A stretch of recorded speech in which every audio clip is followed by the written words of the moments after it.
Deep within the heart of a sprawling ancient forest, where the trees stood tall like guardians of time, a unique bond was about to form between a human and a creature often misunderstood.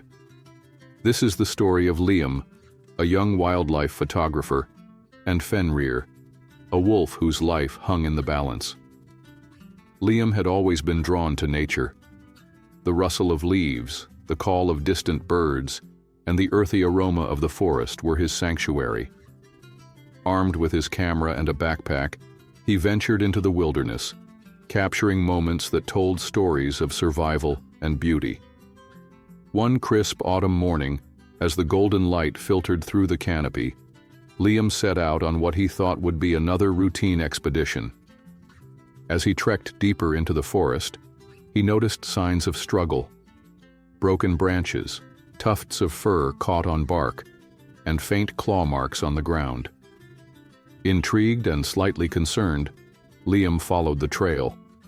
It led him to a small clearing where a large gray wolf lay trapped, its hind leg ensnared in an old, rusted hunting trap.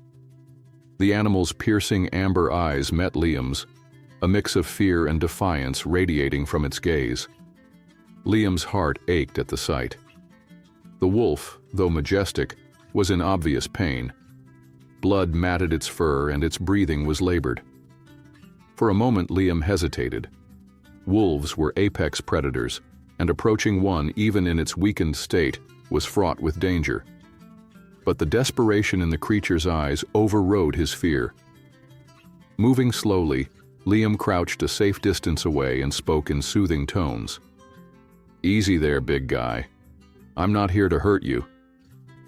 He opened his backpack and pulled out a first aid kit, a bottle of water, and some dried meat he carried for snacks. The wolf growled low, a warning, but Liam held his ground, making no sudden moves. Over the next hour, Liam worked to gain the wolf's trust.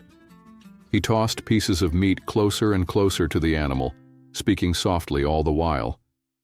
The wolf, driven by hunger and exhaustion, eventually ate, though its eyes never left Liam. Sensing an opportunity, Liam approached the trap.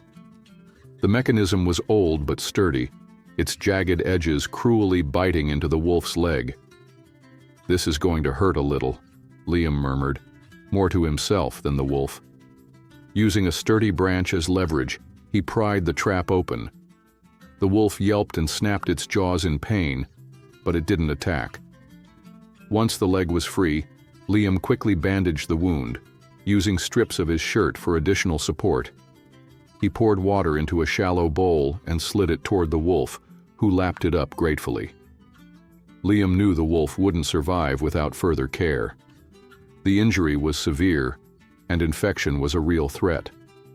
But transporting a wild animal was no small feat.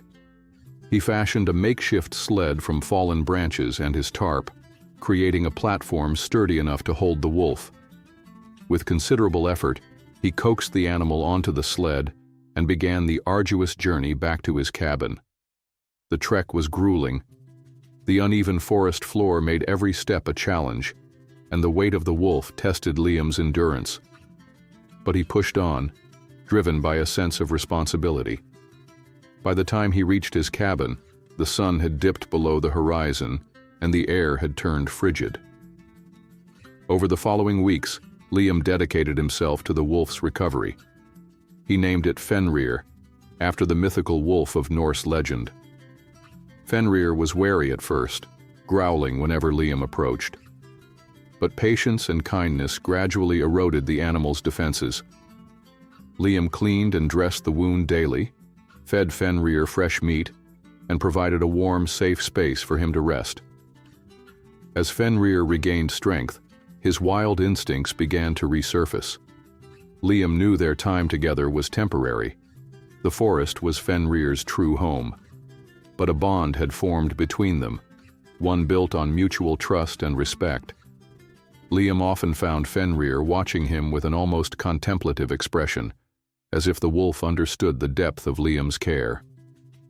One crisp morning, as snow dusted the ground, Liam knew it was time to let Fenrir go. He led the wolf to the edge of the forest, where the trees stood like sentinels guarding the wild beyond. Kneeling, Liam looked into Fenrir's eyes one last time. "You're strong enough now. Go. Be free." For a moment Fenrir hesitated. Then, with a low, rumbling growl that sounded almost like gratitude, he turned and disappeared into the trees. Liam watched until the wolf was nothing more than a shadow among the foliage. Months passed, and life returned to its routine.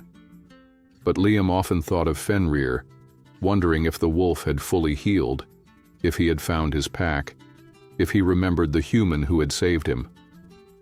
Then, one evening, as Liam sat on his porch under a canopy of stars, he heard a familiar howl in the distance. It was a sound filled with strength and freedom. Liam smiled. Fenrir was home, and so was he. In saving the wolf, he had also found a deeper connection to the wild and a renewed sense of purpose.